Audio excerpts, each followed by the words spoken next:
자, 바울 사도는 고린도에 오래 머물렀습니다. 최소한 수개월은 더 머물렀던 것 같습니다. 그리고 고린도 교회와 헤어지게 되고 바울 사도는 배를 타고서 수리아로 다시 돌아옵니다. 그때 브리스길라와 아굴라가 동행하게 되고 바울은 맨 처음에 사도 사역, 선교 사역을 시작할 때 서원을 했었기 때문에 하나님이 늘 바울과 함께 하셨습니다.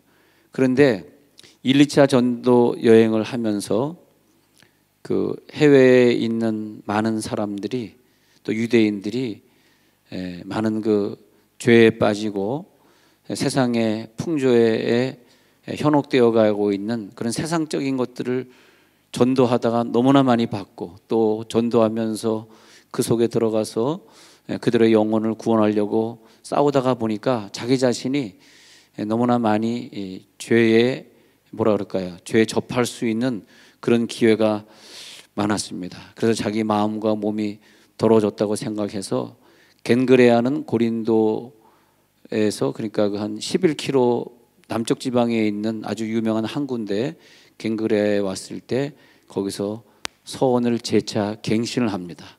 그리고 나의 자신을 하나님 앞에 다시 한번 바치겠습니다. 그리고 이 복음을 지키기 위해서 또 유대 땅이 복음으로 변화되기 위해서 하나님을 의탁하면서 또 자기의 믿음의 새로운 각오를 위해서 서원 기도를 하나님 앞에 드리는 장면이 사도행전 18장 18절에 나오고 있습니다. 거기 보면 수리아로 떠나갈 때 브리스길라와 아굴라도 함께 하더라 그랬잖아요.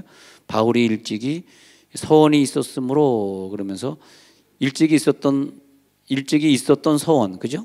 일찍이 있었던 서원인데 여기에서 다시 한번 자기 자신을 추스리면서 머리를 깎는 장면이 나오고 있습니다. 제가 그 미국에서 10년 목회했었는데요. 이렇게 목회를 하면서 저는 이제 선교에 관심이 많아서 미국에 있으면서도 해외에 있는 선교사들을 많이 지원하고 그랬었는데, 근데 이제 교인 중에 한편에서는 왜 이렇게 한국에 섬지방도 많고 그런데 굳이 이것을 외국으로 돈 보내냐 하면서 좀 반대하는 그런 사람들이 있었습니다만 저는 늘 목회할 때마다 그냥 하나님 앞에 서원을 하고 한 것이기 때문에 제 입장을 사실 굽힐 수가 없었습니다. 세월이 좀 지나서 제가 이제 한국에 나왔다가 LA는 평안교회라는 데 이렇게 집회를 인도하러 갔는데 저를 반대하던 그 집사님이 그 교회를 나오고 있더라고요. 그래서 너무 반가워가지고 아니 어떻게 그 충신교회 잘 안 나가고 이 길로 옮겼냐고 그랬더니 나한테 200불을 여기다 딱 꽂아주더니 목사님 목회할 때 제가 너무나 잘못했습니다. 공항 가실 때 LA 공항에서 커피 한 잔 사드십시오. 200불 넣어주더라고. 200불이 생각이 나네 갑자기요. 그래서 200불 넣어줘. 제가 또 수지에서 11년 목회하던 교회를 내려놓고 다시 또 개척한다고 여기 내려왔을 때 저는 서원을 했습니다. 선교하는 교회로 서원을 했어요. 여러분들의 의지와 상관없이 우리는 서원을 해야 되는, 서원을 지켜야 되는 그런 선교적인 교회가 되어야 됩니다. 그러면서 이렇게 목회를 하면서 하나님이 선교하는 교회에 많은 복을 주셨습니다. 많은 복을 주셨는데, 근데 여러분 서원을 참 하기만 하면 응답받는 게 참 이게 이상한. 여기 앉아 계신데 아까 좀 일찍 오셨네요. 그 어떤 분이 아들이 이제 어떤 암 선고를 받았단 말이에요. 그래서 이제 암 선고를 받았는데 그냥 그 아들도 교회 와서 저한테 기도받고 울고 또 어머니 여기 계신 어머니 권사님 누구라고 얘기 안 할게요. 어머니 권사님도 지난주엔 그러더라고. 목사님 만약에 우리 아들이 이게 암이 아니라는 그런 기적만 나타나면 내가 다음 주에 전교인 밥 내가 할게 그러더라고요. 권사님 나보다 좀 나이가 많아서 그런지 조금 반말이 약간 섞인 말 하십니다. 그대로 하는 거예요. 내가 그저 밥 다 그냥 내가 한번 할 거야 그러더라고요. 아유 권사님 알겠습니다. 제가 더 열심히 그분이 여기 오른쪽 앞에 있다고까지는 내가 얘기 안 하고 안경 썼다고까지는 얘기 안 하겠습니다만 그런데 진짜 그저께 딱 판결이 암이 없어진 겁니다. 할렐루야. 근데 진짜 우리는 그런 기적들을 일상적으로 만나곤 합니다. 이상적으로 만나고. 이 성가대 하시는 김영희 권사님도 암이라 그래가지고 다 초조금 됐다가 그 집에 신방 갔더니 그냥 나 혼자 얘기지만 이 집은 좀 서운할 게 있구나 그런 생각이 들더라고. 그래서 권사님이 서운을 하셨더니 또 이번에 또 암이 아는 것으로 또 판결이 났고 단지 이제 폐종양이 폐암이 아니라 폐종양이라. 근데 그런 얘기를 들으면 정말 하나님이 저는 무서워요. 야, 소원했다고 막 암이 갑자기 없어지 종양이 되고 말이야. 야, 이거 어디 뭐 무서워서 예수님 믿을 수 있겠나? 소원만 하면 하나님 다 응답해 주니까 말이야. 근데 이런 경우는 있어요. 자기가 너무 믿음이 없어. 서원할 수 있는 믿음이 없어요. 예수 믿은 지 얼마 안 됐다든지 나 서원 안 할래요. 나 이대로 죽고 싶어요. 그러면 서원 안 하는 겁니다. 그건 어떻게 할 도리가 없는 거죠. 그래서 저는 사실 서원을 참 많이 했어요. 아들이 속세길 때도 그 아들 1,000번째 매번 10,000원씩 드리면서 1,000,000원 1,000번째 드리면서 서원했고, 딸을 위해서도 또 서원했고, 또 우리 와이프 또 병으로 폐병 걸려서 다 죽게 되었을 때 또 서원했어요. 하나님, 와이프 죽지 마옵소서. 죽지 마옵소서. 죽게 하지 마옵소서. 그 대신에 내가 서원하겠습니다 하고 그날부터 지금까지 목회한 거예요. 진짜로 신학교 돌아가서. 얼마나 제 인생이 불쌍합니까? 와이프가 폐병만 앓지 않았어도 저는 세상에서 떼돈을 벌었을 사람인데 제가 지금 이렇게 그냥 정말 어떻게 보면 가난하게 살고 있습니다. 참, 제가 여러분 공무원들보다 더 사례비를 많이 가져가면 저를 얼마나 싫어하겠어요. 그래서 저는 할 수 없어요. 공무원보다 못 살아야 되는 운명을 가지고 태어난 사람이라. 하게 하면 제가 공부해서 시험 봤다 한들 공무원 제가 붙을 수 있겠어요. 실력도 없는데. 그러니까 공무원보다 낮은 생활을 살아야죠. 할렐루야. 오늘 뭔가 은혜 받을 게 나올 것 같습니다. 근데 성경에 보니까 연단을 주고 환난을 줬어요. 하나님이. 근데 이 사랑하는 사람에게 왜 연단을 주고 죽을 병을 주고 환난을 줬을까? 이렇게 생각해 보면 말이에요. 그 인생을 하나님이 다시 시작하고 싶어요. 다시. 환난이 없을 때는 자기 뜻대로 살았고 자기 마음대로 살았는데 환난이 있으면서 이대로 죽을 수는 없잖아. 이대로 사업이 망할 수는 없잖아. 그래서 그때 하나님이 그에게 새로운 인생을 주고 싶어 하는데 그것이 서원입니다. 서원하고 난 다음부터는 그 서원을 지키기 위해서 하나님 앞에 예배 생활이든 말씀 있는 생활이든 나 하나님 하루에 2시간씩 기도하겠습니다. 기도 생활이든 그렇게 하는 거죠. 그러니까 사도 바울은 겐그레에서 머리를 다시 깎고, 그러니까 사무엘 시대 때 구약 시대에는 서원할 때 머리를 평생 기르는 거라면, 사무엘은 평생 머리를 길렀다 그랬습니다. 기르는 거라면 신약 시대에 와서는 반대예요. 서원하는 사람은 머리를 깎았습니다. 수도승들이 머리를 빡빡 깎지 않습니까? 그것은 이제 수도승들이 평생을 이상 물질 초월하고 세상 다 초월하고 함께 바치는 그런 예식이죠. 그래서 머리를 깎고 살게 된 반대입니다. 그래서 성경에 보면 어느 때는 기르라고 어느 때는 깎으라고 그랬고 헷갈리시죠? 그 당시의 문화에 따라서 깎을 때도 있고 기를 때도 있었어요. 1970년대 히피족 머리 긴 건 걔네들은 서원한 거 아닙니다. 그런 서원 아니에요. 또 히피족들 머리 길었다 그래가지고 서원한 거 아니고요. 그래서 왜 하나님이 나에게 연단 주셨지? 왜 이렇게 응답이 늦지? 자, 왜 연단 줬지? 왜 응답이 늦지? 근데 우리 교회에서 말이에요. 믿음이 있는 사람들은 서원을 해요. 그러면 하나님이 상상치 못한 물질을 주셔요. 할렐루야. 그렇습니다. 그래서 나시린 서원 같은 경우는 낫지르, 히브리 낫지르는 봉헌된 자, 하나님 앞에 바쳐진 자, 헌신된 자. 저는 살면서 막 어렵고 힘들 때마다 막 빚에 허덕일 때마다 그때마다 바쳤어요. 하나님, 내 자신을 바칩니다. 나 내 자신을 나시린으로 바칩니다. 하나님이 또 응답해 주시고 그래서 사사기에 보면은 나시린들이 등장하는데 임신이 안 되니까 한나가 하나님 앞에 서원합니다. 사사기 1장에서요. 1장에서 서원합니다. 그랬더니 하나님이 그 임신 안 되던 배에 복을 주셔서 사무엘을 주셨단 말이에요. 그래서 사무엘이 평생 나시린으로 살다가 합니다. 근데 이제 구약 시대에는 나시린의 기간이 있어가지고 마지막엔 나시린을 풀었는지 사무엘이 나중에 결혼해서 자식을 낳게 됩니다만 하여튼 평생을 나시린으로 살았단 말이죠. 근데 그 어머니의 서원은 한 위대한 인물을 태어나게 하고 그 인물이 계속해서 미디안 사람들에게 전쟁에 지고 있던 그 시대에 그 이스라엘 사람들이 그 주변의 국가를 다 지배하게 만드는 놀라운 역사를 일으키는 거죠. 만약에 한나가 불임증에 걸리지 않았더라면 그 국가를 세워나가고 국가를 통치할 만한 그런 인물도 없었겠죠. 그 연단과 아픔이 세상 사람에게는 그냥 죽음으로 가는 것이고 그냥 사형 선고 받는 것이지만 우리에겐 절대 그런 게 아닙니다. 간단하더라고요. 오늘 서원하시기 바랍니다. 오늘 아멘이 안 나오는 설교인데 이게 사실 힘든 설교를 하고 있습니다. 오늘 서원하시기를 축원합니다. 네, 축원자가 들어가 있고 아멘 하시는구나. 서원하시면 돼. 저도 아들 딸 서원했더니 정말 감사하더라고요. 우리 딸이 지난 학기도 공주대학교 국제학과 어려운 데 들어갔단 말이에요. 그래가지고 지금 2학년인데 미국에서 또 공부하다 오는 또 2학년밖에 안. 근데 아유 또 그냥 장학금 타왔지. 이번에도 아빠 내가 내년도엔 복수 전공할 거야 하면서 또 복수 전공하겠더래. 우리 집에 기적이 일어났어. 기적이 일어났어. 네. 나는 그 두 시브롱 파이프를 다 서원했기 때문에 아예 걔네들 중학교 고등학교 다닐 때 기대를 제가 안 했습니다. 죄송합니다. 기대를 안 해. 근데 그 아이를 놓고 하나님 앞에 서원해서 하나님 둘 다 선교사로 쓰시옵소서. 나는 걔네들을 파송하겠습니다. 할렐루야. 하나님의 역사, 바쳐진 자. 그래서 삼손 집안에도 애가 안 생겨서 하나님 앞에 서원했더니 또 삼손이 태어납니다. 또 그건 사사기 13장이고 사사기 11장에 보면은 입다가 암몬 자손하고 싸우는데 20년 동안 이 이스라엘이 암몬 자손에게 졌어요.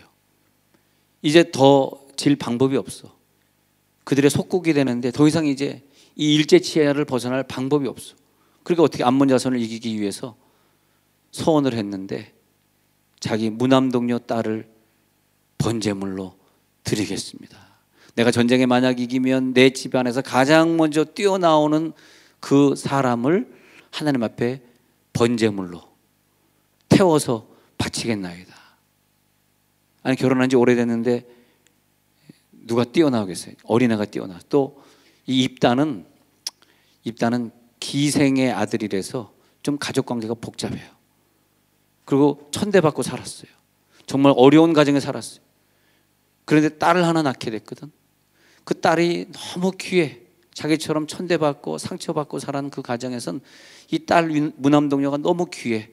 근데 내가 전쟁에서 이기기만 하면 가장 먼저 뛰어나오는 그 사람, 딸이 뛰어나가지고 누가 뛰어나오겠어요? 아니나 다를까 그 딸이 막 뛰어나옵니다. 입다가 울면서 그러면서 결국은 그 딸아이를 하나님께 바치게 되죠. 그래서 이 부분에서 하나님이 어떻게 너무하지 않는가, 어떻게 자기 딸의 목숨을 도박 걸듯이 걸어놓고 하는 그 기도로 응답한 하나님, 그 선하신 하나님 아니잖아. 우리 그렇게 생각합니다. 정말 지금도 우리는 이해를 못하겠어요. 딸을 불에 태워서 바치겠다는 걸 받으셨어요. 그런데 딸을 불에 태워서 바치겠다는 그 마음을 하나님 받으실 때 딸을 죽이겠다는 마음은 아니고, 딸이 죽었지만 죽이겠다는 마음은 아니고, 그 하나님 앞에 어떤 서원이든지 하기만 하면 다 받으시는 하나님입니다. 할렐루야. 무식하게 딸을 막 각을 떠가지고 죽이는 그런 하나님의 입장에 서지 마시고, 세상에 이렇게 하나님이 언약을 좋아하시고 약속을 좋아하시는가. 20년 동안 이길 수 없었던 백성들을 서원하겠습니다 한마디에 20년 동안의 전쟁을 다 뒤집고 이기게 하셨어요. 난 내년도에 뭘 서원할까 한번 생각해 보시기 바랍니다. 저도 서원하고 또 내년을 맞이하고 있습니다. 진짜입니다. 저도 하나님 우리 교회가 꼭 선교사 많이 파송해야 되고, 우리 교회에서 자란 아이들 중에서 선교사가 나와야 되고, 우리에게 주어진 이 사명을 감당하고 가야 됩니다. 그리고 저는 내년도에 정말 어제 대만 선교사님이 문자가 왔는데 어제 투표를 했답니다. 대만에서. 무슨 투표냐니까 전 국민을 상대로 투표했는데 동성애 합법화 하는 거 하고, 그다음에 인권조례, 우리나라처럼 인권조례 바뀌어가지고 막 그냥 이제는 막 그런 거 있잖아. 그다음에 학교에서, 초등학교 중고등학교에서 공공연하게 양성 평등, 그러니까 양성 동성애도 괜찮다는 걸 교육을 우리나라는 이미 하기 시작했지만 그것을 하겠다는 것을 국민투표에 붙였는데 기독교인들만 반대하지 다른 사람들은 반대를 안 했기 때문에 그냥 가만히 있었기 때문에 이건 국민투표에서 통과할 수 없다고 대만 선교사들이 아는 분들이 많은데 문자들이 오고 미국에서도 오고 막 그러는데 이 투표했는데 목사님 기도 좀 해주세요. 이거 우리가 이길 수가 없습니다. 왜냐하면 다 그냥 무관심이기 때문에. 그런데 대만의 기독교인들이 말이에요. 여러분 아실런지 모르지만 한국 사람들이 전도한 사람들이에요. 그 사람. 한국 사람들이 가서 대만의 교회, 대만의 신학교 다 지었습니다. 굉장한 겁니다. 그래서 한국 선교사들이 대만 사람들에게 며칠 동안 계몽한 거예요. 당신들 절대 여기 동성애 합법화, 지금 한국도 지금 막 이러고 있는데 우리 한국 따라가면 안 된다. 그러면서 막 그냥 계몽했는데 3분의 2가 동성애를 반대해서 승리했다는 거예요. 어저께. 아니, 안 믿어지는 표정들이에요. 지금 대만 바로 옆에 국가에서 우리가 2시간 반 비행기 타면 갈 수 있는 그 국가에서 어제 일어난 사건입니다. 지금 심각하게 지금 전 세계 한 200여 개 중에서 26개국이 동성애를 합법화했는데 우리나라는 아직 그런 프로세스 중이지만은 여러분 이런 가운데서 우리가 정신을 바짝 차려야 된다는 거죠. 서원하셔야 돼요. 저는 우리 교회가 내년도에 이런 일을 하기를 원합니다. 우리 아이들이 세상에 속하지 않고 정말 교회에 더 많은 시간을 보내면서 여기서 아이들을 가르치고 제가 옛날에 수학 영어를 가르쳤는데 지금 생각해 보니까 왜 나는 다른 사람보다 수학 영어를 잘했을까 생각해 보면 이때를 위함이 아닌지 여러분 아이들 저에게 보내주시면 제가 가르쳐서 정말 세상에 물들지 않고 깨끗한 요즘 아이들이 왜 담배를 피냐면 중고등학교 때 담배를 안 피면 왕따가 된답니다. 담배 피는 애들이 걔네들 왕따 시켜요. 그래서 안 필 수가 없고 집에서는 안 핀다 그러지만은 그래서 항상 여러분 아들 있는 경우에는 자자 그러면서 옆에서 자면서 자자 하면서 꼭 어깨 동무하고 자면서 그걸 하셔야 돼 진짜. 우리 아들은 중학교 2학년 때 담배 다 끊었지만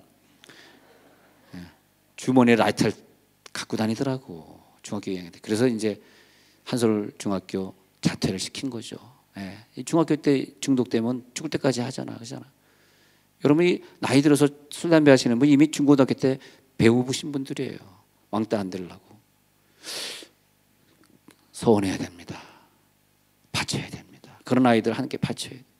그래서 입다가 하나님 앞에 서원하게 되고 하나님이 비록 입다의 딸은 비참하게 죽었지만 하나님은 그 서원을 받으셨어요. 요나서 2장에서 큰 물고기 요나가 잡혀서 다 죽게 됐을 때 3일 동안 물고기 뱃속에 있을 때 마지막에 한 것이 뭐냐 하면은 마지막에 하나님 앞에 기도하면서 내가 서원의 제사로 내가 서원의 번제를 드리겠나이다. 하나님 그걸 딱 들으시더니 그 순간에 서원이라는 단어가 떨어지자마자 큰 물고기가 노나를 확 뱉어버렸습니다. 이 서원 그러면 마귀가 놀라가지고 도망가는 거예요. 서원한데 서원하면 하나님 앞에 헌신하고 내년도에는 하나님 내가 저렇게 담임 목사가 저렇게 선교 부르짖고 있는데 내년엔 내가 한 달에 50만 원씩 선교비를 내겠습니다. 아무도 하면 안 해. 한 명이라도 해줘야지. 너무 썰렁하잖아요. 내년도에 내가 100만 원씩 선교비를 내기 위해서 파출부로 내가 뛰겠습니다. 응? 나 혼자 아멘 할게요. 여러분 아멘 안 해도 진도는 계속 나갑니다. 왜냐하면 안 그러면 우리가 선교사를 다 파송할 수가 없죠. 할렐루야. 예수님도 서원했어요. 예수님의 서원은 히브리서 7장 26절에서 그렇게 말하고 있어요. 히브리서 7장 26절 예수님 서원 보니까 거룩하고 1번 거룩하고 2번 흠이 없고 3번 더러움이 없고 4번 죄인에게서 떠나 계시고 예수님은 그렇게 살았어요. 그런데 말이야 천주교인들처럼 가까스로 교회 오면서 사실 믿음은 없는데 나를 기독교인이라고 착각하시는 분들 좀 들어보십시오. 솔직히 자기 기독교인 맞습니까? 종교인 아니야 종교인? 솔직히 나 지금 죽으면 천국 갈 수 있으며 천국 가기 위해서 나는 나시린처럼 서원하고 거룩한 삶을 살고 성화돼서 살려고 하고 물질을 초월하고 다른 사람 거짓말 속이지 않고 말이야. 남편 부인 몰래 어디 가서 죄 짓지 않고 그런 사람이 기독교인이다. 그 사람이 진짜 신앙인이다. 그 사람은 천국 갈 거 확신한다. 그런데 불안한 사람이 있어. 직장에 가면 기독교인 아니고, 동창 만나면 완전히 불신자고, 나쁜 짓 다 하고 부인 속색이고. 그런데 기독교인이냐? 아니다. 기독교인은 누구냐? 예수를 나의 구주로 고백하고 천국으로 가는 사람이 기독교인이다. 할렐루야. 기독교인이 되시기 바랍니다. 천주교인 되지 마시고 기독교인 되시기 바랍니다. 헌신하세요. 서원하세요. 이제부터 내가 그 세상적인 거 다 끊겠습니다. 이 간접 흡연으로 우리 아이들이 피해를 보고 있는데 하나님이 이제 끊겠습니다. 서원하세요. 서원하는 순간에 하나님이 끊게 해줄 줄로 믿습니다. 여러분이 다니던 과거 교회와 이 교회는 좀 다른 교회입니다. 옛날의 습성대로 여기서 하지 마십시오. 큰일 납니다. 왜? 성령이 너무 강하게 임하고 있어요. 너무 심하게 성령이 지나가고 있어요. 어떻게 우리들에게 임할지 모릅니다. 예. 어떻게? 그래서 우리 교회는 서원하는 사람들이 많이 있고, 그런 사람들이 한국 교회를 변화시키고, 예? 그리고 우리 내년도에 노인 학교를 하면서 노인들이 열심히 교회에 나서 찬양 배우는 그런 교회. 어릴 때부터 아기사랑 학교를 통해서 아이들이 엄마와 함께 신앙으로 성장하고. 정말 우리 교회 하면서 감사한 것은 한국에서 학가다를 제일 잘하는 교회가 됐다는 거. 여러분 자녀들이 집에서 늘 성경을 외우면서, 이제 지금은 한국어 영어로 자문을 외우고 있지만 이제 앞으로는 러시아어, 일본어, 중국어 3가지를 더 한다고 합니다. 같이 외우도록. 아이들은 할 수 있어요. 어른들은 힘들어. 초등학교 아이들은 할 수 있어. 그러다 걔네들이 중학교, 고등학교 되면 엄마 아빠 말 안 듣겠지. 초등학교 때 잡아야 되거든. 우리가 그런 교회가 돼야 돼. 여러분 협조해 주셔야 돼. 그래서 여러분 그 협조해 주도록 원하시면 아멘 하시기 바랍니다.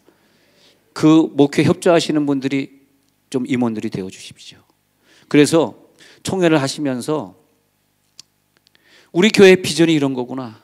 우리가 일반 교회가 아니구나. 착각하면 안 되겠구나. 내가 임원이 돼가지고 저 목사님의 말대로 정말 이 교회를 선교하는 교회로 제 2세대를 부흥시켜 변화시고 for missions, for next generations. 다음 세대를 위해서. 그래서 우리 언니, 오빠, 언니, 형 되신 분들에게 감사한 게 뭐냐 하면 우리 젊은 엄마들 토요일 날 식당에서 빼주자. 그래서 내년부터는 토요일 날 젊은 엄마들 교회 토요일 날 안 나와도 됩니다. 남편 잘 섬기시고 남편 많이 이게 뽀뽀해 주시고. 오늘 너무 심각하네. 그리고 남편 잘 섬기고 집에서 아이 잘 키우면 됩니다. 토요일 날 그동안 너무 고생하셨는데 토요일 날 밥하는 거는 좀 나이 드신 분들, 아이 좀 큰 사람들이 하기로 했습니다. 또 지원자가, 제 설교 듣고 지원자가 나왔어요. 한두 명 더 나오면 됩니다. 이제 토요일 날. 그러면서 교회가 젊은 세대들을 좀 도와주고 우리 갓난아기 키우는데 얼마나 힘들어. 같이 좀 더 그런 교회. 그래서 이 아이들이 미래에 이런 교회에서 기도하는 교회에서 자라나가지고 학가다 열심히 하면서, 학가다는 말씀을 중얼거리는 거, 성경 말씀 외우면서 그 미래 인물들이 나오도록. 그리고 그런 데 동조하는 분들, 또 내년도에 부엌에서 봉사하실 분들, 청소 열심히 하실 분들, 우리 교회를 세계 최고 좋은 교회로 만드실 분들이 임원이 되어 주십시오.